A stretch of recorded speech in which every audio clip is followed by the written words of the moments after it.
High বন্ধুরা, কেমন আছে সবাই? আমি ফারজানা আক্তার। আজ তোমাদের প্রথম শ্রেণীর আমার বাংলা বইয়ের পাঠ 33 এই পর্বটি আলোচনা করা হবে। তো চলো শুরু করা যাক। পাঠ 33 বর্ণ শিখি। ডয় শূন্য র, ঢয় শূন্য র, অন্তস্তীয়, খণ্ডত। তো আমরা আজকের পর্বতে এই 4টা বর্ণ নিয়ে আলোচনা করব এবং এই 4টা বর্ণ খুব ভালোভাবে শিখব। বর্ণের ব্যবহার, শব্দ এবং বাক্য দেখো, শুনি ও বলি। এদিকে দেখো, একের পর এক বর্ণগুলো সুন্দর করে সাজানো আছে। তো এগুলো দিয়ে হচ্ছে আমরা এখন শব্দ গঠন শিখব এবং শব্দের পাশাপাশি বাক্য গঠনও শিখব। ডয় শূন্য র দিয়ে হচ্ছে, এটাকে বলে ডয় শূন্য র। ডয় শূন্য র দিয়ে হচ্ছে জ্বর, শূন্যতে জ্বর, ঝ ডয় শূন্য র, জ্বর। জ্বর দিয়ে আবার বাক্য গঠন হবে। জ্বর হলে লাগে বয়। এই যে দেখো, জ্বর, একটা জ্বরের দৃশ্য এখানে এঁকে দেওয়া আছে। জ্বর হলে সব কিছু উড়ে নিয়ে যায়, এরকম একটা দৃশ্য জ্বরের। ঢয় শূন্য র, ঢয় শূন্য রতে আষাঢ়, ঢয় শূন্য রতে আষাঢ়, সরেয়া মূর্ধন্য আকার, ঢয় শূন্য র, আষাঢ়। আষাঢ় মাসে বৃষ্টি হয়। আষাঢ় দিয়ে বাক্য গঠন হবে। আষাঢ় মাসে বৃষ্টি হয়। এই যে দেখো, এখানে আকাশ খুব মেঘলা, বৃষ্টি হচ্ছে। এই যে দেখো, নৌকা, এখানে মাঝে নৌকা বাইছে, এরকম একটা সুন্দর দৃশ্য এখানে এঁকে দেওয়া আছে বৃষ্টির। তো আষাঢ়। তারপর দেখো অন্তস্তীয়। অন্তস্তীয়তে হচ্ছে ময়না, ম অন্তস্তীয় দন্তন্য আকার না, ময়না। ময়না পাখি গান গায়, এটা ময়না পাখি। তারপর দেখো খণ্ডত। খণ্ডত দিয়ে উৎসব। খণ্ডততে হবে উৎসব, রসু, খণ্ডত দন্তস্ব ব, উৎসব। উৎসব দিয়ে বাক্য গঠন হবে। উৎসবে ঘর সাজায়, উৎসবে ঘর সাজায়। এই যে দেখো, এখানে একটা ঘর, ঘরটাকে খুব সুন্দর করে দেখো সাজিয়েছে রং দিয়ে। তো উৎসবে এরকম ঘর সাজানো হয়। এই যে দেখো, বিয়ে বাড়িতে ঘর সাজানো হচ্ছে।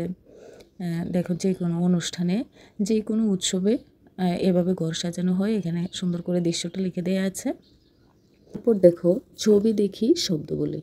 এটা হচ্ছে, এখানে অনেকগুলো ছবি দেওয়া আছে এবং ছবির পাশাপাশি এই ছবিটার নাম কি, এই শব্দটাও ছবির নিচে দেওয়া আছে। তো আমরা এখন দেখি।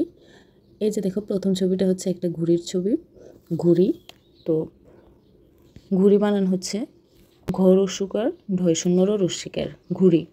তারপর দেখো, এটা হচ্ছে আষাঢ়ের যে ছবিটা, বৃষ্টির ছবি, মানে আষাঢ়, সরেয়া মূর্ধন্য আকার, ঢয় শূন্য র রস্যকার, আষাঢ়। তারপর এখানে দেখো একটা কবুতরের ছবি দেওয়া আছে। কবুতরকে আমরা পায়রা নামেও চিনি। পায়রা, প আকার অন্তস্তীয়, বয় শূন্য র আকার, পায়রা।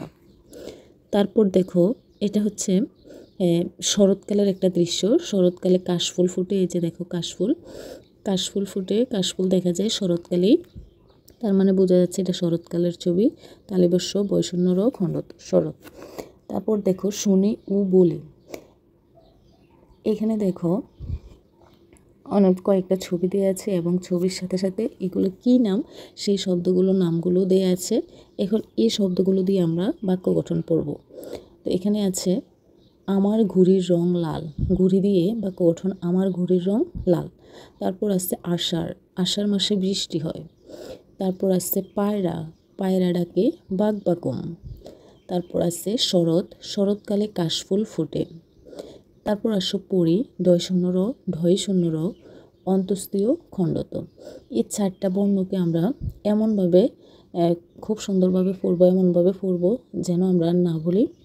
তারপর লিখি। এখানে দেখো, সবগুলা বর্ণ ঢয় শূন্য র, ঢয় শূন্য র, অন্তস্তীয়, খণ্ডত। এই 4টা বর্ণই এখানে হালকা করে লিখে দেওয়া আছে 2 লাইনে। তোমরা পেন্সিল দিয়ে অবশ্যই এগুলোর উপর হাত ঘুরিয়ে প্র্যাকটিস করবে এবং খালি ঘরগুলোতে লিখবে। প্র্যাকটিস করার পর এগুলোর মতো করে লেখার চেষ্টা করবে। পাশাপাশি তোমরা খাতায়ও কিন্তু প্র্যাকটিস করবে। তখন তোমরা ভালোভাবে এই বর্ণগুলো শিখতে পারবে।